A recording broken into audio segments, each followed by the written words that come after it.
Howdy, and welcome to the F1 Hatchet, and welcome to my Brazil or Sao Paulo post-sprint race reaction. What was your thoughts on this sprint race? Did it give you enough action on track?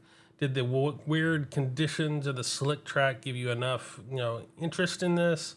Or did, the Kimi run for Lando's first position help you out in this run and keep you interested in this sprint race? As action goes per se for the rest of the field, it didn't seem like there was a whole lot of going on during the sprint race, like most sprint races. Of course, we got all those little incidences on lap 6, and then we had one a little bit later with Bortoleto on the end, but really didn't kind of solidify a good sprint race in my viewpoint. We had a little bit of action. Yes, we had, the front runners, Kimi running down Lando Norris, gaining that ground with the potential to win, that first sprint race for Kimi, and put those points a little bit less for Lando over his teammate. But over that, it really wasn't that great of a sprint race in my viewpoint. But what was your thoughts on the sprint race? Like normal, I go from the back of the pack and work my way to the front of the pack, going through each driver, telling you what happened to them if I know, and how they drove, in my opinion, if I have a good idea of how they drove, if I've seen enough of what they've done. So without further ado, we'll start off with the back of the pack. Like I said, with Franco Colapinto, who started off in 16th and ended up in 20th with a DNF. He did a really good start, gaining 2 positions on the very first lap, but then he spun on lap 2 and hit the wall around turn 3, on lap 6. So that kind of hurt him in that regard. He was like one of the 3 cars at the very beginning that kind of hit that curb where it was kind of a little bit of wet and just lost that traction that he needed and just spun that car completely around and into the wall where he couldn't recover. The other one was Oscar Piastri, who started off this mess with started off in 3rd and ended up in 19th with that DNF, because he spun on turn 2 and hit the wall in turn 3 on lap 6 after hitting that curb. Now this potentially was caused by Lando, taking that curb and throwing up some extra water on that track over at that corner, or it could have been just that little bit extra on that curb that really wasn't seen before and making those cars spin around. Then we get to Gabriel Bortoleto, who started off in 14th and ended up in 18th with a DNF. He did lose 1 spot at the very first lap, so not the best start from him, but he did actually pass Albon for 10th on lap 24, and right near his time when he went off, and he spun and hit the wall in turn 2, lap 24, barely missing Albon in that weird spin and collision. Now he was kind of coming up behind Albon and just hit that right draft or right spot up because his DRS was wide open. And, he was going down, and I think it was just that change of direction, maybe a gust of wind or something else hit him and just completely spun him and totally obliterated that car. And unfortunately, it was on the very last lap, so he wasn't able to finish the race either, so that kind of put that little damper on things as well. He was running fairly up there, not quite in the points, but fairly up there, close to that point range, so that would have been good to see. Now, hopefully they got to get enough information on that run for him, so if they can get that car back together, that he can do a decent job in the GP race tomorrow. This gets us to Alexander Albon, who started off in 12th and ended up in 17th. Unfortunately for him, he didn't have a whole lot of action, but he kind of got caught up into that Bortoleto crash as that front wing from Bortoleto got caught underneath Albon's car, which just totally destroyed his traction and his aerodynamic feel. So he had to basically drop down to try to get rid of that front wing where he couldn't take the corners. And of course, it was that last lap, so he just kind of dropped back to the back of the field at that point. So other than that, I think Albon and Gabriel Bortoleto were doing a really good job, getting up there, getting close to the points compared to where they started from, doing a decent job. Albon was not quite as impressive, starting off in 12th, but getting up there to the 10th, closer to those points, but not quite where they needed to be. Nico Hülkenberg started off in 10th and ended up in 16th. He spun on lap 6, turn 2, hit the wall, knocking his front wing off, hitting the back of his car as well in that spin, but was able to get back on track, get it to the pits, and luckily or unluckily, however you ever see it, but he was able to get it into the pits in that red flag period, so they had the time that they needed to replace that rear wing and that front wing to get him back out so he can get the information he needed for the sprint race to hopefully give him a little bit better feel and better information that they need for the GP race. So other than that, I mean, he was doing really good on the in the qualifying session, but was not quite able to pull it off in the sprint race in that tricky conditions with the slick roads and how that was all handling with the wind building up as well. So I'm not sure if all that played a role in it, and they just need to kind of tweak things to get a little bit better feel for him or what. But I mean, he kind of dropped back, so I don't feel like he did as good a job as he could have in this sprint race, especially making that mistake that dropped him back into the back of the field. Now, hopefully they got, as I said, got the data they need to really apply that to the GP race so he can kind of shine a little bit better tomorrow. Now, Carlos Sainz started off in 20th and ended up in 15th. He did start from the pit lane after making some changes in Parc Fermé due to those situations out of the bound time period so that he could get a better feel. I know he was really unhappy yesterday in the qualifying session for the sprint race, so that, not getting out there where he needed to be, got out in the traffic, really couldn't put a lap in. So hopefully the changes they made would pull together, and he did make it 5 places, but not quite far enough up in there. The grid to make it really get to that point standings position. Now, I think he did a decent job, especially considering that they had that, yellow flag early on, that safety car, and the red flag that kind of threw things in the momentum one way or the other. So I think he did a decent job, and hopefully he can pull forward in the GP race and potentially the qualifying session for the GP race as well. Now, Yuki Tsunoda started off in 19th and ended up in 14th. Alongside kind of Carlos Sainz's position, they started off in the pit lane after making changes, and that might have paid off a little bit because he kind of got up to that 14th position.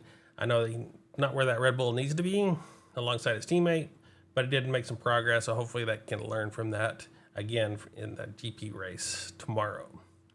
Liam Lawson started off in 17th and ended up in 13th. He did gain 1 spot at the very first lap, so a decent start for him, even though he made contact with Behrman on that first lap and kind of caused some headache there. Now, I'm not sure if anything is going to come from that. I know they were checking it on after the sprint race, but I haven't heard of what the results of that were.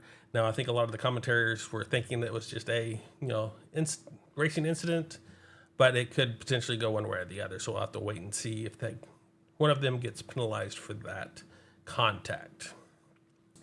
And this gets us to Oliver Behrman, who he had contact with, which was started off in 15th and ended up in 12th.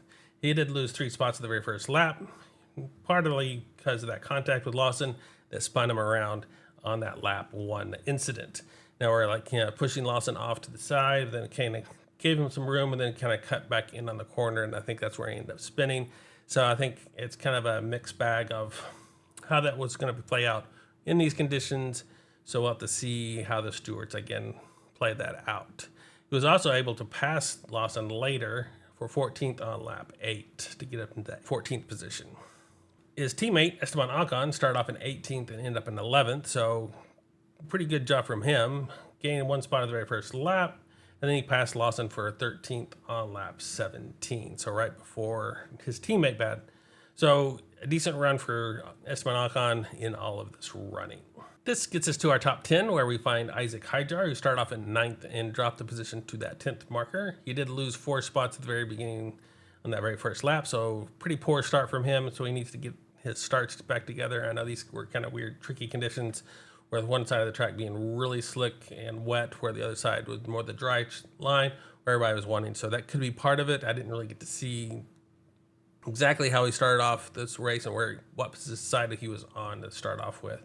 But that very well could be part of that. But I think he should have been able to gauge a little bit better than losing 4 spots. And other than that, he had a clean race, didn't get any kind of issues, and didn't really pass anybody. So we'll see if they get the data they need for tomorrow in that Racing Bulls to see, hopefully get him a little higher, closer to that point range. Now, he was just outside that point range for the sprint race. He would have been in the points for the GP race, so that's always a good sign. Anyway, so he's doing a really good job this season, just not this sprint race. So hopefully that'll pull together a little bit and where he can get some points in the GP race. When we come to Lance Stroll, who started off in 7th and ended up in 9th, he did lose 2 spots at the very first lap, so again, not the greatest start, but he was able to get that up and keep it in going, and just lost out from those point marker positions.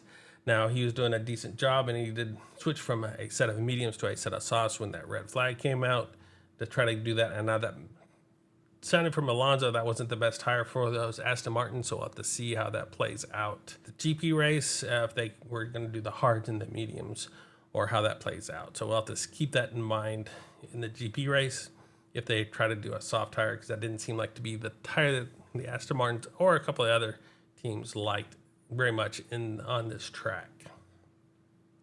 Pierre Gasly did a really good job, I think, starting off in 13th and ended up in 18th. He did gain 2 positions in the very first lap, so he did a good start. He did pass Stroll for 8th on lap 22, and he switched from the set of mediums to a set of softs during that red flag instance.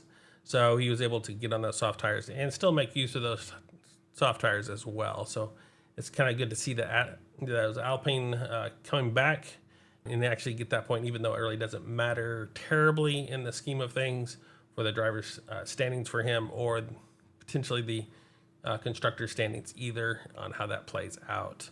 So we'll have to see how that works for the Alpine team, but it was good to see him get back up there and fight. And at one point, talking about the Ferraris in the race on his radio was kind of interesting to see, as he's usually been farther back in the field. Lewis Hamilton started off in 11th and ended up in 7th. I know he had a pretty bad qualifying, didn't quite get where he wanted to be, and that kind of shows off as how he moved up a little bit in this sprint race. He did gain 3 spots in the very first lap, so he did a good job there, taking off and making those positions, and basically stayed there for the rest of the sprint race. So a decent job, I guess, for him. Hopefully he can really show that off in the qualifying for the GP race and the race tomorrow, and kind of solidify those positions for those Ferraris as they're battling out on those Mercedes for the constructors' standings. Then we come to Fernando Alonso, who, again, I think he did a really good job in that Aston Martin. Started off in 5th and ended up in 6th, so he dropped down a position, and he did that at the very first lap, but was able to maintain that for the rest of the time. Not quite up there near the Mercedes and the McLarens, but doing a decent job of keeping the Ferraris behind, even though he ended up having to let Charles Leclerc by at one point. He did switch from a set of mediums to a set of softs during that red flag period, so that kind of played into that role as well. And I know I said earlier he was kind of complaining with those soft tires that he didn't really like those quite as much, but they didn't have an extra set of mediums to put on that car during that stint, so they opted for those softs. Now this gets us to our top 5, where we find Charles Leclerc, who started off in 8th and ended up in that 5th position, gaining 1 spot at the very first lap, and passed Alonso for 5th on lap 22. So pretty near the end of the race, was able to take over that 5th position from Alonso. So he did a pretty good job of holding the Ferrari back up in that running. But Charles Leclerc actually did a good job of getting by, the crafty Fernando Alonso in these weird conditions, and do it safely in that manner. He did switch from a set of softs to a set of mediums during the red flag, so he's kind of on, so what some people believe is more preferred tire on this track. So we'll have to see how those Ferraris perform in the qualifying session and the GP race tomorrow. Now Max Verstappen started off in 6th and ended up in 4th. I think he did a really good job, pulling that Red Bull together, where he didn't really like the feel for that car so far this weekend. So we'll have to see if they can take any of that towards the qualifying session for the GP and the race tomorrow. But he did a good job, I think, of manipulating and managing that car expectations in the weird, tricky conditions, gaining up a couple of spots, gaining the most points per se that he could do, gaining that 1 spot at the very first lap, and then, with the people dropping out, getting up there to that 4th position. Again, he switched from a set of softs to a set of mediums during that red flag condition.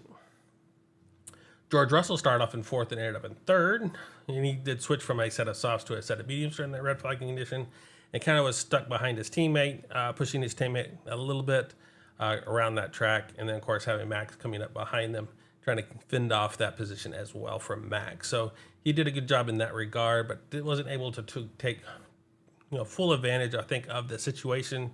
I think he may have been able to get his teammate at one point, but that was kind of hard to deal with due to these conditions and making sure you didn't like crash one of or both of those Mercedes out during that process. This gets us to Kimi Antonelli, who did an excellent job, I think, starting off in second.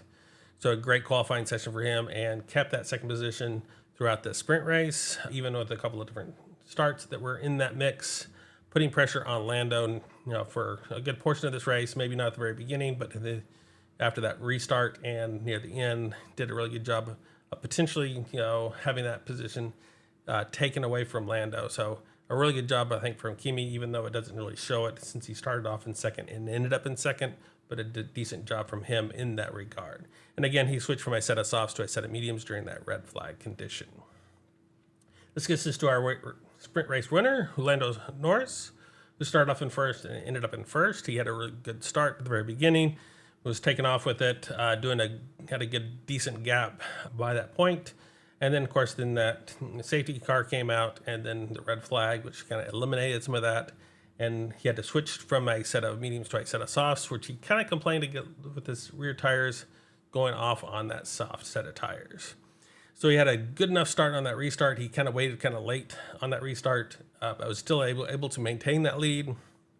Had Kimi pretty much on his tail at several points into this sprint race, but was able to maintain that front position and hold off Kimi, in those positions and those corners that were more apt for passing. So a good job for Lando in getting those 8 points. And of course, with Oscar being, dropping out, getting those 8 points on his teammate for that drivers' championship is always vital. So I'll have to see if we can continue that in the qualifying session for the GP race and the race tomorrow, and see if he can pull off a bigger lead and put more pressure on Oscar to come back through and retake that lead. So just to give you a rundown of how this race went, we have the lap 5. Lando had a 1.7 second lead over Kimi. And then, of course, we had that safety car come out on lap 6 and went to about lap 7 when they threw the red flag and just held it up. They ended up going for a rolling start on the restart when things were thinking that they could probably have done a standing start, which would have made things a little bit more interesting. I think the gauge is that there was still a pretty big potential for some kind of incident, which may have delayed it even further. And with the qualifying session later on today, it kind of pushed that into being more conservative in that running, which probably helped out Lando to do the rolling start instead of a standing start again. So that kind of played out, I think, probably to his favor. And he did maintain that as a fairly good restart. As I said, didn't run away with it, but it was able to maintain the lead, so that was what mattered in that running. Now by lap 10, Lando had a 1.26 second lead from Kimi. At lap 15, it was up to a 1.35 second lead over Kimi. By lap 20, it was down. Some mistakes were made or some gains were made by Kimi, down to a 0.51 second lead for Lando over Kimi. So this was where Kimi was coming back, putting a lot of pressure on Lando, where Lando could have made a mistake and easily lost that second position.